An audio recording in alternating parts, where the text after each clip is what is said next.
So I was wondering if you could give me some inspiration on the upcoming holiday, Pesach. Well, we're going to celebrate tomorrow night, the Seder. Tomorrow night. So you want to know why we're celebrating and what am I so excited? Yeah, it seems like the most restricting holiday, but yet we're celebrating freedom. That's a good question. But I have a lot of other questions. Mm-hmm. In fact, I don't even know why we're excited about Pesach in general. Because the Torah makes such a big deal about Mitzrayim, that we left Mitzrayim. We have to thank Hashem that we left Mitzrayim. Like you just said, Pesach is such a difficult holiday, right? We have to prepare so many days and weeks beforehand, and the cooking and clean and turn our houses upside down, and the cooking and the Seder and the kids and the Haggadahs and everything. It's so complicated. It's such a big deal, Pesach. It's the hardest of all the holidays. For 8 days we could only eat matzah. It's a very hard holiday. It makes such a big deal about what we're celebrating and thanking Hashem that He took us out of Mitzrayim. He took us out of Egypt. But it's not only Pesach, it's not only Passover, but actually there are 31 mitzvahs in the Torah, 31 commandments in the Torah that the Torah says the reason why we celebrate them is to remember going out of Mitzrayim. For example, Sukkot, even Shabbos, which really has to do with the fact that God rested on the seventh day, but in Kiddush we say Zecher L'Tzias Mitzrayim. In fact, the most important mitzvah of the Torah is Anochi Hashem Elokecha, to believe in God. What does it say? The first one of the 10 commandments, Anochi Hashem Elokecha. What does it say? Anochi Hashem Elokecha. Again, everything Mitzrayim, the mitzvah of ribbis and tzedakah, freeing avodim, and mitzvah of tzitzis and bikurim. So many mitzvahs have to do it. In fact, it's such an important mitzvah that every single Jew, man and woman, has to thank Hashem for taking us out of Mitzrayim twice a day, every single day. It's the only mitzvah that you have to do every single day of your life. Not just a weekday, not just Shabbos, not just Yom Tov. Every single day of your life, a man and a woman has to thank Hashem by daytime and by nighttime for taking us out of Mitzrayim. In fact, it's the only biblical mitzvah that a woman has, even though it's time bound, but a woman has to do it no matter how busy she is. We see a lot of mitzvahs that she's freed from because she's busy. She's busy with the family, she's busy with the kids. So we can't require her to put on tefillin, we can't require her to daven, but we do require her to thank Hashem twice a day for Yetzias Mitzrayim. And the question is, what is the big deal about Hashem? Why is Hashem demanding that we thank Yetzias Mitzrayim? Yetzias Mitzrayim, He doesn't deserve any thanks for Yetzias Mitzrayim. Zero. Nothing? No. Let me give you an example, okay? I go on the street, and I meet a guy, and I beat him up, and he's on the floor, and he's bleeding, and I call an ambulance, and the ambulance comes and takes him to the hospital. He's in the hospital a few days, and then he gets better, and I call him up. And I say, you remember me? He says, yeah, you're the guy that beat me up. No, I am the guy that called the ambulance, right? So therefore, you have to thank me. And not only you have to thank me, I expect you to call me every single day of your life to thank me that I called the ambulance. Who brought us to Mitzrayim? Who brought us to Mitzrayim? Hashem told Avraham Avinu, in the portion of Lech Lecha, He told him the famous Bris Bein HaBesarim, the covenant with the parts, right? He told him that He's choosing him, that his descendants are going to be a special nation, and the whole world is going to be blessed by the Jews, that they're going to bring morality to the world, they're going to bring God to the world, they're going to teach the world about the Torah, right? And God promised him He's going to give him Eretz Yisrael, but He also told him that there's a price. I'm making you very special, I'm choosing you for something special, but the price is you're going to have to suffer in Egypt. For hundreds of years.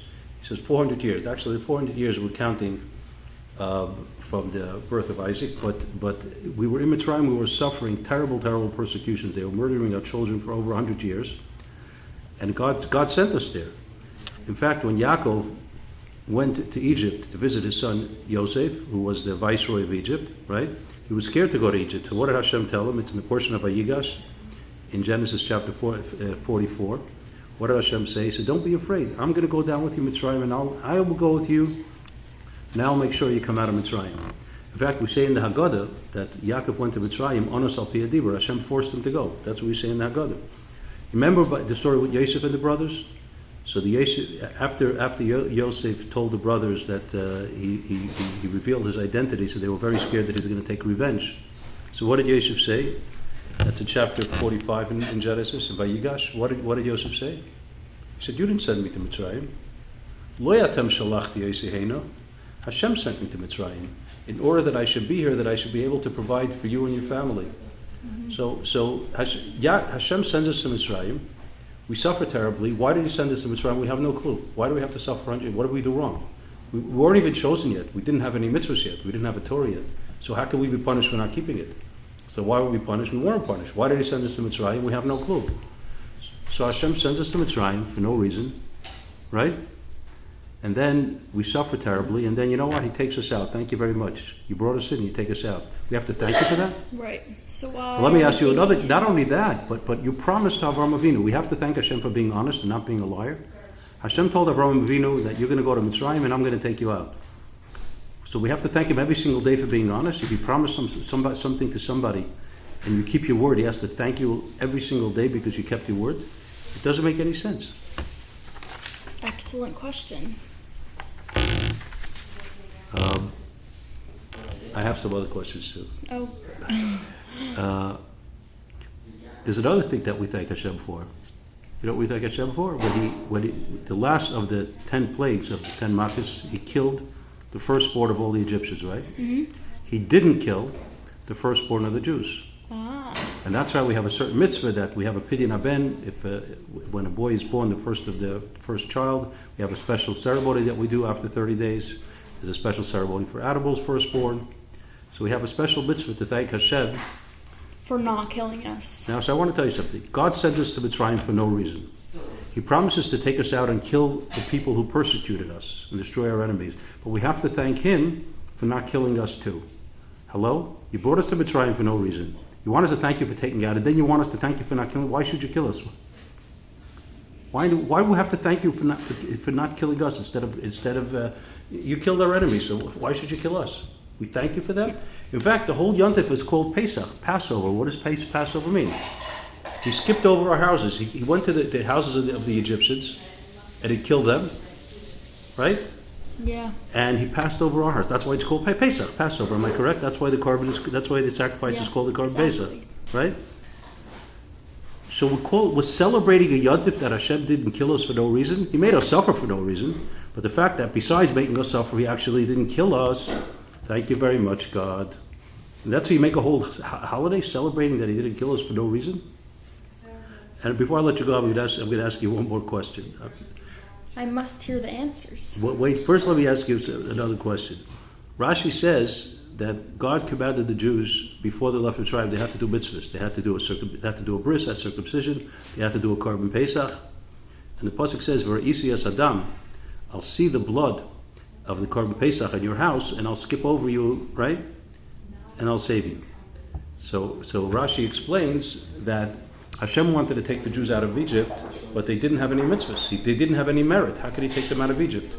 So He said, before you leave Egypt, even though you don't have the Torah yet, they didn't give you all the mitzvahs, I'm going to give you two mitzvahs. I'm going to give you the mitzvah of the Korban Pesach, the sacrifice of the Passover sacrifice, and I'm going to give you the mitzvah of circumcision.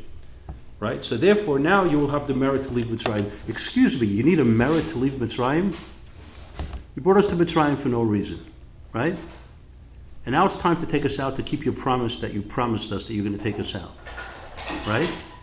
And now you're saying, well, wait 1 second, I'm not taking you out. You have to deserve it. What do you mean you have to deserve it? We didn't deserve to go to Mitzrayim.